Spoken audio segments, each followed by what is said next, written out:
نماز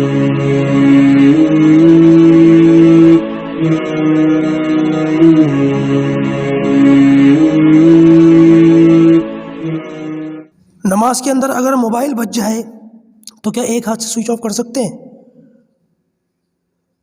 اول تو کوشش یہ کریں کہ نماز میں موبائل لے کر کے نہ جائیں، یا اگر لے گئے ہیں تو موبائل کو سوئچ آف کر لیں، سائلنٹ کر لیں۔ لیکن اگر کوئی شخص موبائل لے آیا، سوئچ آف نہیں کر سکا، سائلنٹ نہیں کر سکا، تو آپ عمل قلیل کرتے ہوئے ایک ہاتھ سے، دائیں ہاتھ سے اپنے موبائل کو بند کر سکتے ہیں۔ اس طریقے سے موبائل اگر جیب میں رکھا ہوا ہے مثال کے طور پر، ایسے کر کے بند کر لیا اور ایسے واپس کر لیا۔ بہت سارے لوگ کیا کرتے ہیں، اس طریقے سے نماز پڑھ رہے ہیں اور موبائل جیب میں بج رہا ہے، جیب میں ہاتھ ڈالیں گے، موبائل نکالیں گے نماز پڑھتے پڑھتے اور ایسے دیکھیں گے اور پھر کاٹیں گے اور پھر دوبارہ جیب میں رکھ لیں گے۔ اتنی دیر تک کوئی کام کرو گے تو نماز ٹوٹ جاتی ہے بھائی۔ بہت سارے لوگ تو باقاعدہ دیکھتے ہیں نماز میں کس کا فون آ رہا ہے، اس کے بعد فون کاٹ کے رکھتے ہیں۔ بچنے کی ضرورت ہے۔ اور بہت سارے لوگ جو ہیں وہ ایک ہاتھ سے اگر بند کرنا چاہیں تو کر سکتے ہیں، لیکن یہ خطرناک لیول ہے۔ ایک لطیفہ مجھے یاد آیا، وہ سنا دوں میں آپ کو، کہ وہ کسی مسجد کے اندر جو ہے وہ کوئی شخص نماز پڑھ رہا تھا، اور لطیفہ ہے بھائی، لطیفہ میں نے پڑھا ہے، واٹس ایپ کے اوپر آیا تھا، لطیفہ اچھا لگا تو آپ کو بتا رہا ہوں۔ تو وہ اس نے جو ہے وہ نماز پڑھ رہا تھا اور سردی کی نماز تھی، پنکھے وغیرہ سب بند تھے، تو اس کا فون بجا۔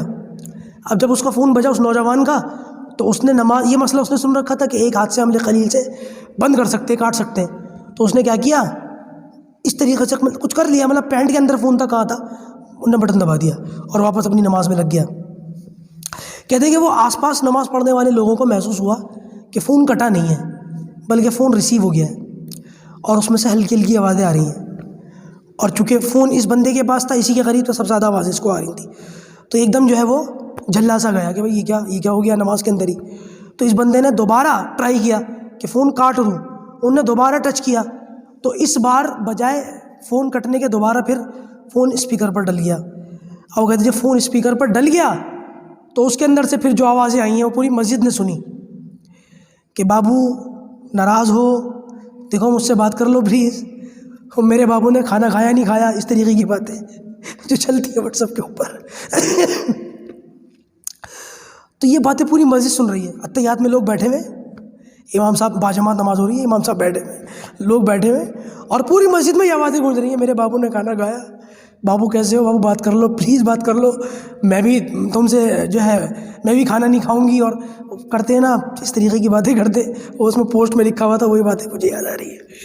تو کہتے ہیں جیسے ہی سلام پھرا، یہ بندہ اٹھ کے بھاگا دروازے کی طرف، اور جماعت میں اس کا باپ بھی موجود تھا، وہ ڈنڈا لے کے اس کے پیچھے بھاگا۔ تو کبھی کبھی جو ہے نا بڑے خطرناک لیول کی باتیں ہو جاتی ہیں۔ تو ضرورت تو اس بات کی کہ لوگ اپنے بچوں کا وقت پر نکاح کریں۔ میں کئی بار کہہ چکا ہوں وقت پر نکاح کرو، یہ ہمارے معاشرے کا ناصر بن چکا ہے، مغربی کلچر ہے، گرل فرینڈ بوائے فرینڈ، ہمارے بچوں نے اس کو اختیار کر لیا ہے ہمارے ماں باپوں کی غلطی کی وجہ سے۔ خیر بات اس کی نہیں ہے، بات اس کی ہے کہ موبائل بند کر سکتے ہو تو کر لیں، اول تو پہلے ہی بند کریں، اور اگر عمل قلیل کے ساتھ بند کر سکتے ہو تو بند کر لیں، اور اگر عمل قلیل کی نوبت نہ آئے، فون بہت زیادہ بجتا ہو، تو پھر بھائی موبائل کو بند کر لیں، پھر بند کرنے کے بعد پھر دوبارہ نماز پڑھ لیں۔ واللہ اعلم۔